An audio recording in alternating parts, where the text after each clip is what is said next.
জাহাঙ্গীরনগর বিশ্ববিদ্যালয়ে কবি ফররুখ আহমদ স্মরণে আবৃত্তি সন্ধ্যা ও স্মরণ সভার আয়োজন করা হয়।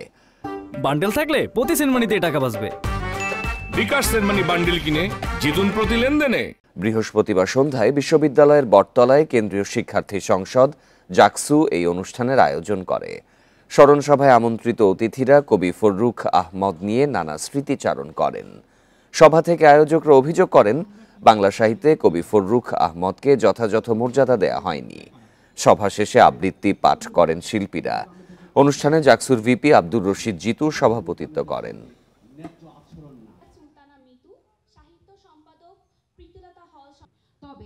রেনেসার কবি ফররুখ, তার যেই চেতনা ছিল, তার যে আদর্শ ছিল, তার যেই মানসিকতা ছিল, কবিতার আদর্শ, সেই আদর্শকে বাংলাদেশের শিল্পে পর্যাপ্তভাবে তুলে ধরা হয়নি। তাকে সবসময় এই বাংলাদেশের সাহিত্যে যথাযথ মর্যাদা দেওয়া হয়নি। সেই জায়গা থেকে আমাদের আজকের এই প্রয়াস।